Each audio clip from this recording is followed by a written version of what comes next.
Hey, yeah, I can't lie, man. I'm listening to the Porter Way podcast, man.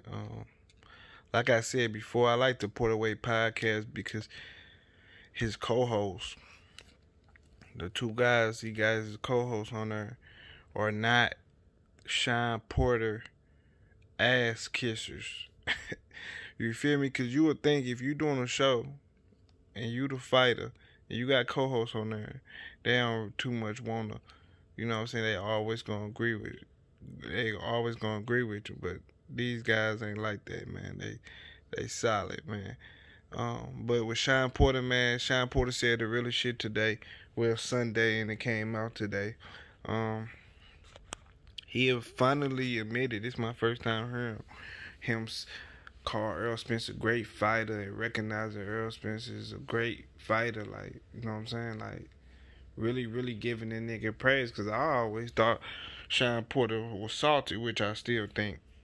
You know what I'm saying? Of course he's salty. A nigga beat the fuck out you. You know what I'm saying? You feel like you gave him his biggest challenge out of every other fighter. You know what I'm saying? And you feel like you want another go or whatever. You know what I'm saying? I give Shawn credit because, excuse me, Shawn Porter did give Errol Spence his biggest challenge up to date. You know what I'm saying? He did a good job or whatever, but he still lost and there ain't no more victories or whatever. I do want to see him get his rematch, but that's going to be on Errol Spence terms, and it might be at 154. It might not even be at 147, but I still want to see them fight again. I know it'll make for a good fight. It's a good matchup. Let's listen to the clip real quick. It's easier to make this the Porter fight. Of course. Business. So that's why I think, I'm more like Shawn. At the moment. Yeah, I'm more like Shawn. I need my get back. I need him to get back. I know Shawn is buzzing. Man, he needs to get back, and I'm buzzing with him. We need that get back.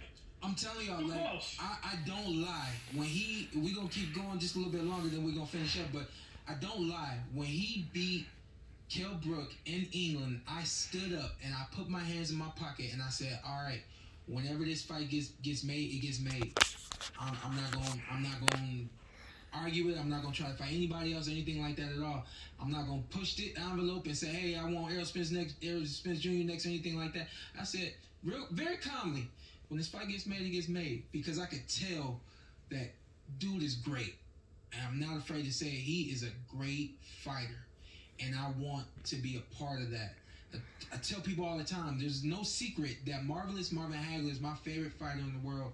And anybody that saw the interview that I did with Tommy Hearns, that fight is what brought me into the sport at the capacity. You know what I'm saying? Like, that was the realest shit I heard Shawn ever say. He finally admit that shit, you know what I'm saying? It's made, it gets made. I'm not going argue it. I'm not going to try to fight anybody else or anything like that at all. I'm not going to push the envelope and say, hey, I want Errol Spence Jr. next or anything like that. I said very calmly, when this fight gets made, it gets made, because I could tell that dude is great. And I'm not afraid to say he is a great fighter. And I want to be a part of that. I tell people all the time, there's no... That's some real shit, you know what I'm saying? That's why I salute Shawn for finally admitting that shit, you know what I'm saying? Even though I know he was salty all this time, for a long time, but that was solid for definitely admitting it on your podcast in front of everybody, so everybody can see it and shit like that. So that was some real shit. Just like I call out niggas for they fuck shit, all they fuck shit they be doing, I give them they props for some solid shit, you know what I'm saying? Because you always got a chance to do some real shit, you know what I'm saying? Just because you do some fuck shit don't make you a fuck nigga all your life. You can always turn around and fix that little fuck shit. No, you can't. It depends on it depends on what kind of fuck shit. In his case, he was just saying for a lot of fuck shit. So, you know what I'm saying? So he admits that Errol Spence is a great fighter and shit like that. They was killing that nigga Danny too, and Angel. earlier in the show. That shit was funny. Let me go to that, man. People tell me they like when I do longer videos, so. And this is my last video for the night, so I'll go back to it. Let me see, where was it at? 50, I think. Let me see. Hey, you talked about Danny's dad. You didn't even start out talking about Danny. You started out talking about... That one there. Let me see. They was killing that nigga Angel. They was killing Angel. Brand new, but it's still relatively new in a lot of ways, especially when you get in an atmosphere like that you haven't been in a long time. But I was like, man, like they wilding down here. They just don't give a damn. Right. Niggas didn't have on their mask. I ain't gonna fake it. That's what they talking about. When I was at the fight, a lot of niggas didn't have on their masks. I definitely had my shit up. Let me see. It was extra comfortable in that motherfucker. It wasn't shit like how St. Louis is, nigga. You know what I mean? They was extra comfortable. The fact that he can't see very well is crazy. That's wild. He literally, like, when Jordan playing, he's like, I don't even, you said the monitor, Let me see. That was Errol. I think to lead with Errol was great. Errol was what we thought he was. Listen, Errol was fantastic. Yeah. Hey, truth was ASAP. Yeah. Hey, he walked him down. No doubt about it. Walked him down. Well, Angel wasn't the aggressive, the crazy Angel. Angel wasn't giving him nothing still. When he got deep, he was just, come on, Danny. I need you to do this, Danny. Well, let's go. They right, because Angel Garcia was on some, he more of a hype man. I said this before. He like the Jim Jones of Dipset, to DSG Dipset. If DSG was Dipset, that nigga Angel is Jim Jones. He ain't really putting in that much. He more of a hype man, you know what I'm saying? Tell me how I do this. Let's go back to Danny. Did either of you see game plan out of Danny? I'm going to counterpunch you. Damn. Yeah. You said, I'm going to stay here. I'm going to counterpunch you. Maybe tried, man. Slight increase in... Man, I might do another video. Yeah. Carson from a 5 to a 7? Yeah, like if that, like 5 to a 6, 6.5. That's a good way to put it. That's a good way to put it. Yeah.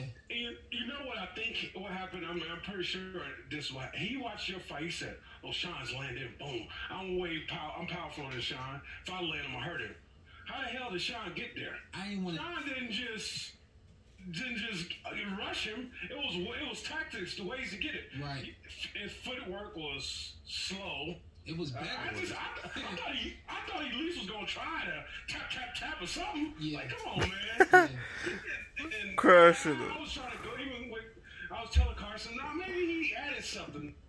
I didn't. What did he add, Carson? The way was different. Nothing. I didn't want to disrespect him, and I don't want to disrespect him, but I don't think he's as strong and has as much power as he is convinced that he does. Damn. I don't.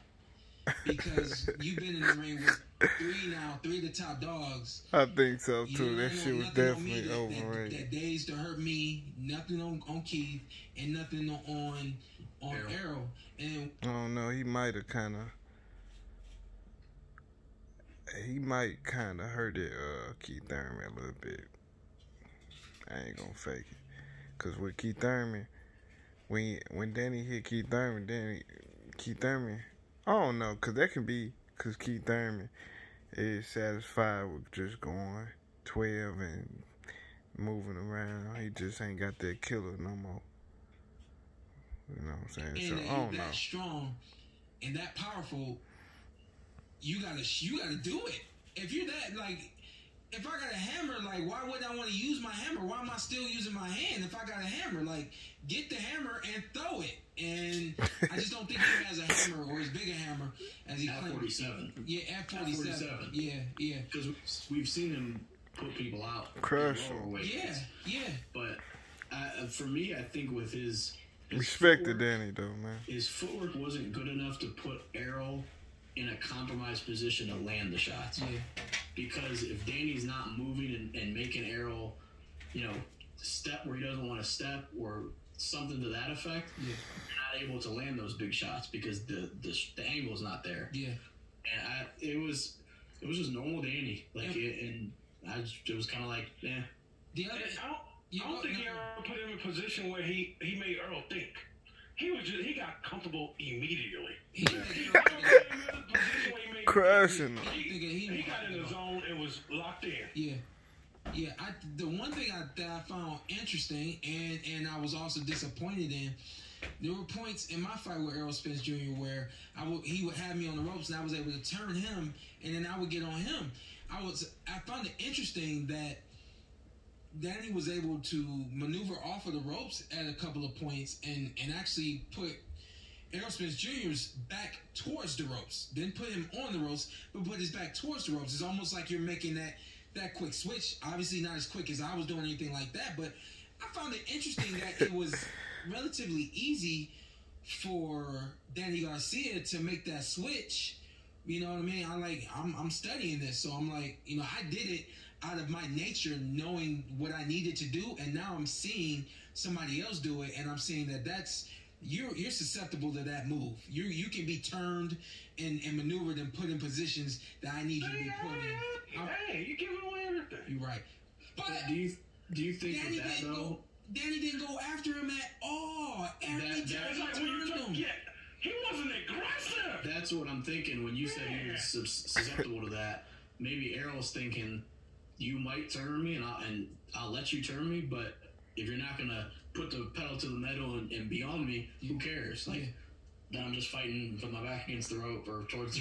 What happened was Earl allowed him to get from the ropes because he didn't want Danny Garcia to throw some wild ass overhand right. He was just being cautious of his power, even though he was closing them in. He was just because I seen what they talking about, what Shawn talking about when Danny kind of positioned himself away from the ropes. Errol Spence would jab his ass all the way until he turned all the way till Errol Spence back was to the rope. He was jabbing him the whole time. The nigga didn't want to come forward, bro. Because he didn't want to run into no shit. You see what I'm saying? Danny didn't want to come forward because he didn't want to run into the left hand. As Errol Spence was allowing him to get off the ropes, he was jabbing the nigga at the same time. It was like he was jabbing that nigga in a circle. He was jabbing the fuck out that boy, man. That shit was ridiculous, man. And matter of fact, I just thought of my next video, man. Y'all tune into that, man. I'm gonna finish this, drop this right here. But yeah, man, Shawn Porter finally admits Errol Spence is great. You know what I'm saying? This shit we already knew. I'm pretty sure Shawn knew. But he never, said that shit on camera. They gave Derrick James, Shawn Porter gave Derrick James his credit on this episode. He just kept it all the way G, you know what I'm saying? I don't know if it's because he need to fight or, he the mandatory, so. Even though I know he ain't gonna get it next because Errol Spence got other shit to do. Niggas with belts and shit like that, so, you know what I'm saying? But they will fight again, you feel me? Earl and Shawn will fight again, just not next, or maybe not next year at all, period. You know what I'm saying? It would have to be some real shit to happen. Manny Pacquiao would have to be out the picture, and Shawn Porter might have to beat Keith Thurman again. Well, not again. He'll have to beat Keith Thurman. If Errol Spence fight Terrence Crawford next, then Keith Thurman, he say he need to fight. If you can beat Keith Thurman, boom, and Manny Pacquiao out the picture, Errol Spence get through Terrence Crawford like I think he gonna get Terrence Crawford, you'll probably get your shot. Errol Spence tweeted today and said, don't worry, everybody will get their turn. to get their ass beat. He didn't say that extra part, I added that in there, but that's what he really meant. Everybody get their turn to get their ass beat the fuck up, but it is what it is, man. I'm out. Y'all hit that like button, man.